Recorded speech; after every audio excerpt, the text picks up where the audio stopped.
Bienvenue à une nouvelle vidéo de Sur la Trotte. Aujourd'hui, j'avais envie de vous présenter plusieurs lieux de randonnée gratuits en Mauricie. Pour être honnête, je suis native de la Mauricie, puis la majorité, je ne les connaissais pas, ou du moins, je les ai connus très récemment. On a commencé par venir à Louisville pour se rendre à la passerelle Pointe-à-Caron. Et puis, dès l'entrée, c'est super mignon.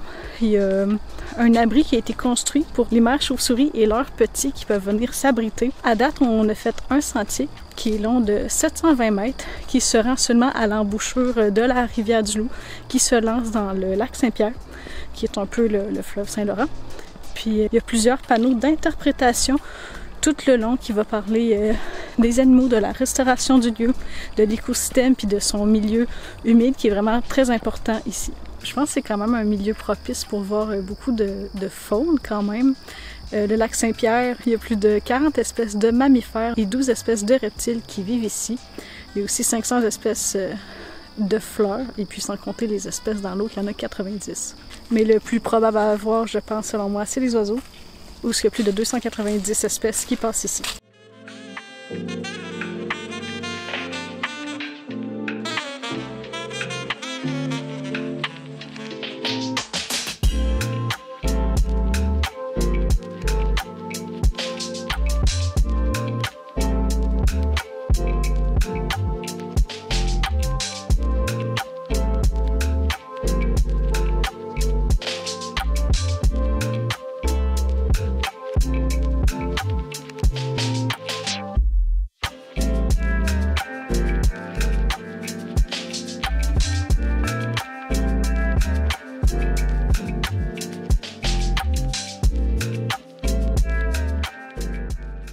On vient d'embarquer sur la fameuse passerelle qui est longue de 985 mètres et au-delà de ça, c'est la deuxième plus longue passerelle au Québec. On est à la fin septembre, c'est pas encore l'apogée des couleurs, certainement pas. Là.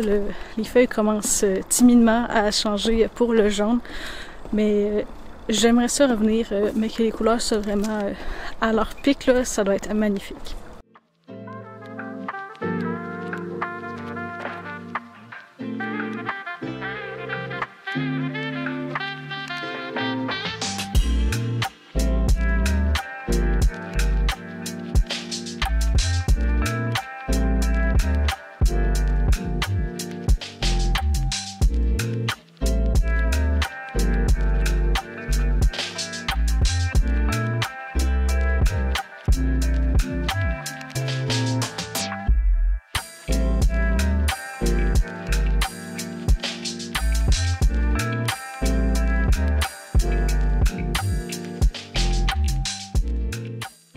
La passerelle est garnie de plusieurs mangeoires faites maison. À date, on a vu une mésange à tête noire, puis un autre oiseau. J'écrirai son nom ici, là. On n'est pas capable de l'identifier par nous-mêmes. On vient d'arriver au bout, c'est fermé, il y avait clairement un ancien point d'observation. Mais la vraie finale de la passerelle, c'est de l'autre côté, puis après on va terminer, fait qu'il va falloir revenir sur nos pas.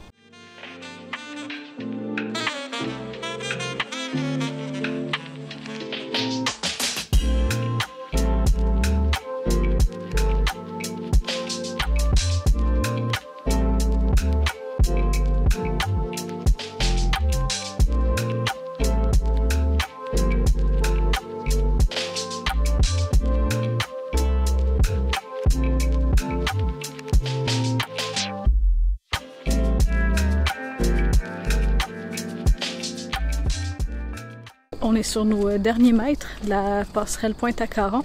C'était vraiment agréable. On a vu deux espèces d'oiseaux. On a vu des rats musqués. On n'a pas bien pu les discerner parce qu'ils étaient quand même dans l'eau et dans les arbres. On a vu leur maison. Mais on a vu ça. Plus des empreintes de sœurs de Virginie.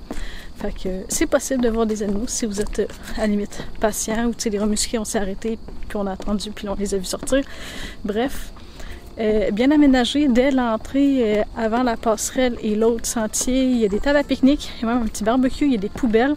C'est vraiment un endroit agréable. Puis comme j'ai dit tantôt, c'est sûr que je reviens avec des plus belles couleurs d'automne. Fallait bien que je fasse ma conclusion pour qu'on revoie quelque chose d'autre. On a vu un grand héron. Un peu loin, mais tout de même. On vient d'arriver à notre deuxième et dernier arrêt de la journée. C'est la réserve naturelle Pointe Yamachiche. La passerelle est gratuite. Pour accéder au lac, ça dit qu'il y a un frais à payer, mais c'est pas ça, c'est pas là qu'on va. Fait que c'est parti. On arrive, on va embarquer sur la 5e plus longue passerelle au Québec, soit 576 mètres.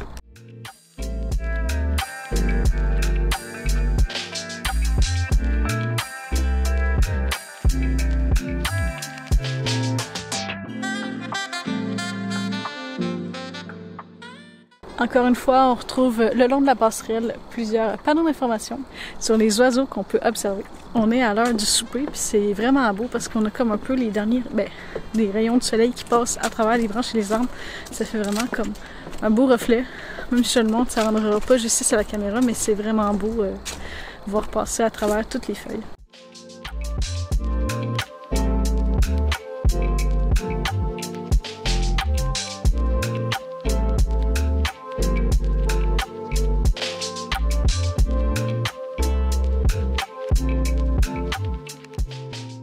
On vient d'arriver au bout de la passerelle. C'était très calme, on avait les lieux que pour nous seuls, avec le doux bruit des oiseaux à l'arrière, vraiment agréable. C'est sûr, elle est beaucoup moins longue que celle à Louisville, mais très beau lieu, surtout à la Golden Hour.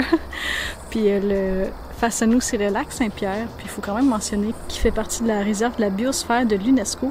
Sur le panneau derrière moi, il y a vraiment plusieurs informations sur le lac Saint-Pierre qui sont vraiment pertinentes. Je vais vous en dire un autre avant de quitter les lieux. Ici, c'est la plus grande héronière de l'Amérique du Nord, avec un total de 1300 nids.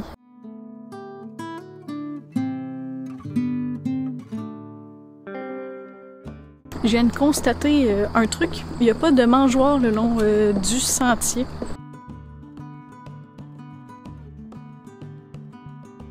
Puis j'ai dit tantôt que, tu sais, il n'y a pas de mangeoire, mais on entendait les oiseaux. Mais bref, on est quand même très proche de l'autoroute 40 aussi, que plus on se rééloignait du bout de la passerelle, puis plus on l'entend là.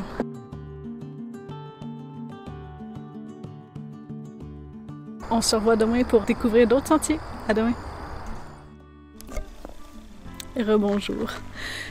Pour notre deuxième journée, on est venu à Héritage Carcajou pour venir marcher sur leur sentier. C'est un total de 15 km de sentier qu'il y a.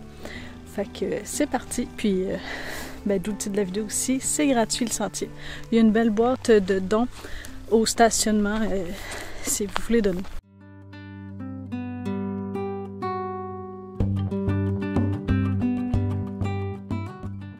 Dès qu'on rentre sur le sentier, il y a un chalet qui est ouvert à tous, avec un beau petit poêle.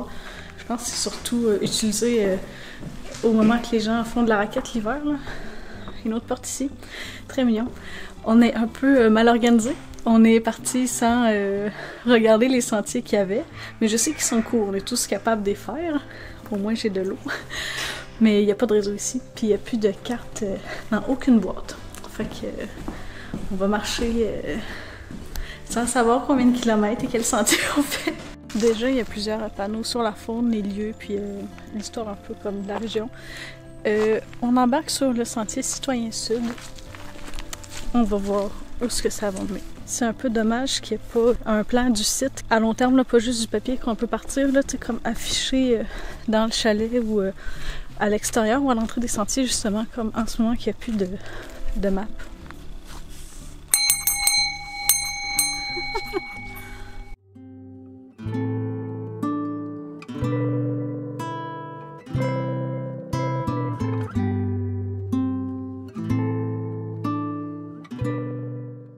Le parc est quand même petit, c'est 2 km². Puis en étant sur le Citoyen Sud, on avait la possibilité de rentrer dans le sentier des lutins, ce qu'on a fait. Puis ce que je voulais dire à la base, c'est que ce que je me souviens sur le site, c'était des sentiers comme un peu des boucles dans des boucles dans des boucles. Là.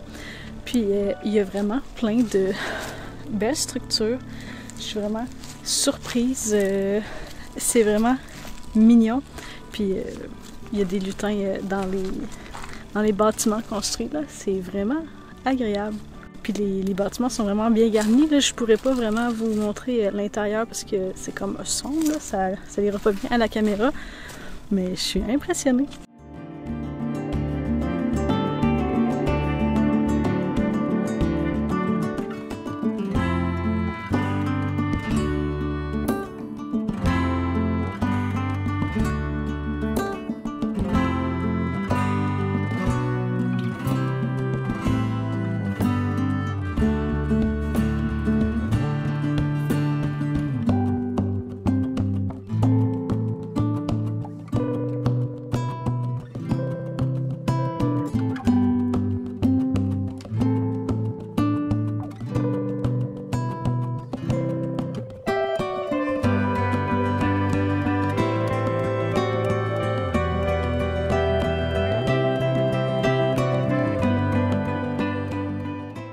vient de trouver une map.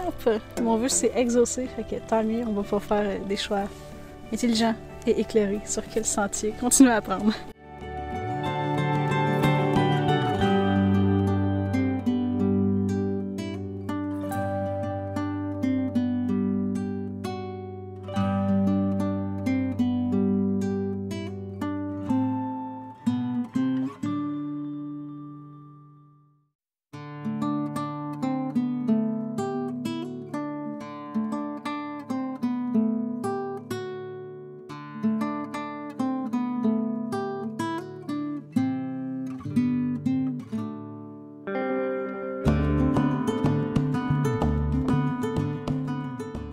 Sur la map, ça disait qu'il y avait un emplacement de camping à côté du lac Aqueduc. On vient d'arriver.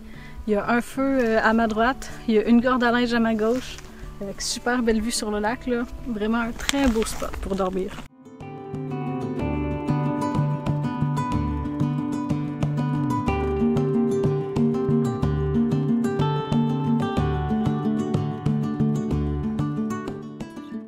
On vient d'arriver au point de vue, fait que ça veut dire qu'on a bientôt fini la randonnée.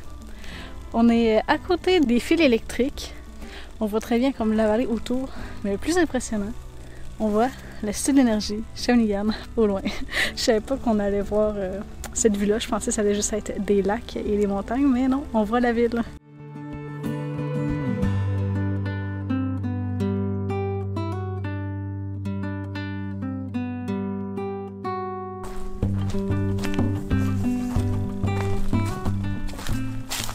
On n'y a pas pensé une fois sur les lieux, on y a pensé une fois arrivé, mais ça aurait été plaisant de regarder s'il y avait des géocaches.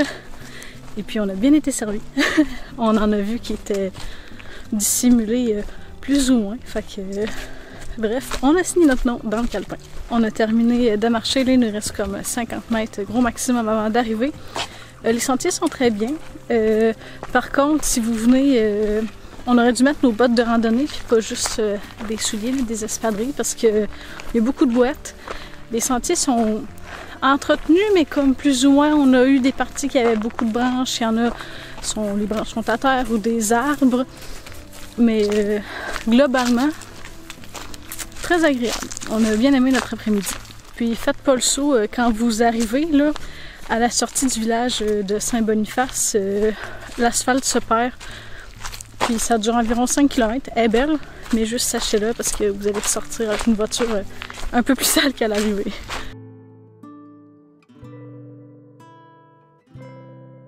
Rebonjour, on vient d'arriver à notre dernier sentier gratuit en Mauricie. C'est le parc récréo-forestier de Saint-Mathieu-du-Parc. C'est tout simplement à l'entrée du parc national de la Mauricie. On a décidé de faire le sentier Les Chutes du Diable, qui est 10,5 km. Puis ça fait partie du sentier national. Le tronçon continue après être rendu aux chutes. On était venu en 2021 marcher faire le même tracé qu'aujourd'hui. Puis au bout, parce que c'est un petit aller-retour, là, pour se rendre vraiment aux chutes. Après, on continue la boucle pour revenir au stationnement. Il y a un bel endroit où on peut installer une tente. Il y a genre des cordes pour accrocher sa nourriture et tout. Là, à vous de vous renseigner s'il faut réserver la place ou non. J'ai aucun renseignement là-dessus.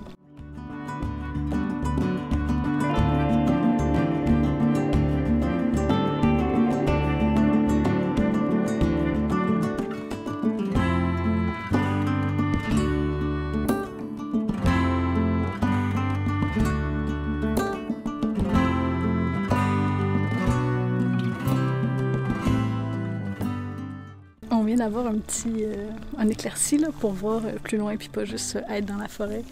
Puis on voit un peu comme une colline, une petite montagne, multicolore par ces belles feuilles d'automne. C'est tellement beau là. Je pense sincèrement, en tout cas du moins personnellement, que c'est la plus belle saison qu'il n'y a pas. On est rendu au tronçon pour se rendre aux Chutes du Diable. Ça va être une descente sur 500 mètres. De mémoire était quand même abrupte, mais ça se faisait très bien. C'est beaucoup de racines et de roches, comme le restant du sentier un peu en fait.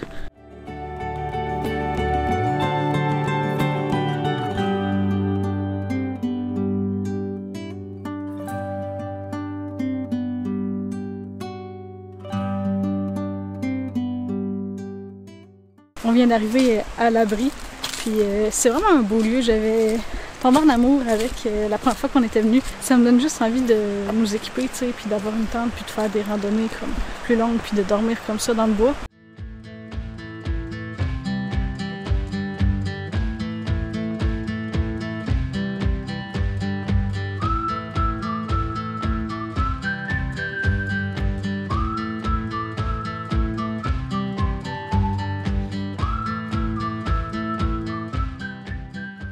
C'est bien aménagé, il y a une place pour mettre une tente, il y a des bénévoles qui viennent entretenir l'abri, il y a même quelques trucs de cuisine.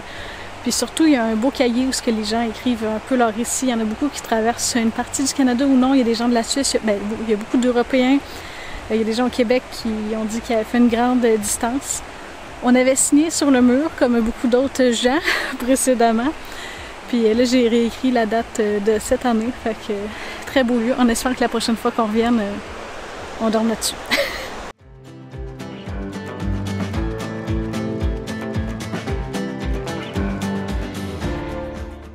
C'est le temps de remonter, la partie la moins plaisante. Fait que c'est la montée du purgatoire.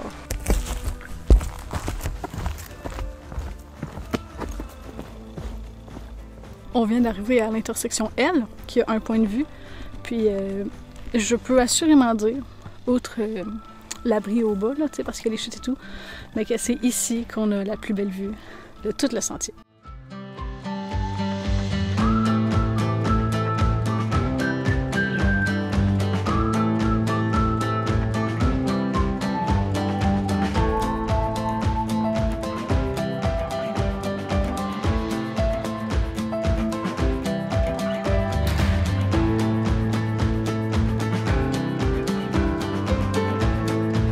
On vient de terminer la boucle Les Chutes du Diable.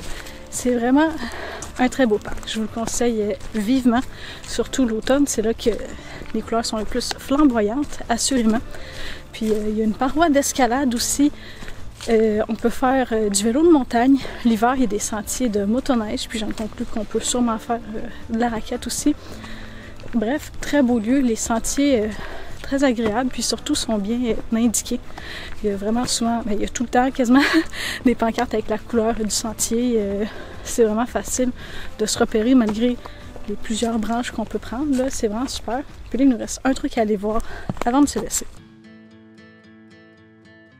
Arrivé au dernier arrêt, c'est l'amphithéâtre, à même un peu comme la roche. C'est super beau. C'est ici que la vidéo se termine. Par contre, si vous vous rendez sur notre site internet, sur notre blog, on a fait un article qui montre 5 lieux de randonnée gratuits à Mauricie, plus un petit bonus. Fait que si vous voulez en connaître 2 de plus, n'hésitez pas à y aller. Le lien va être en bas dans la description. Fait que on se revoit dans une prochaine vidéo. À bientôt!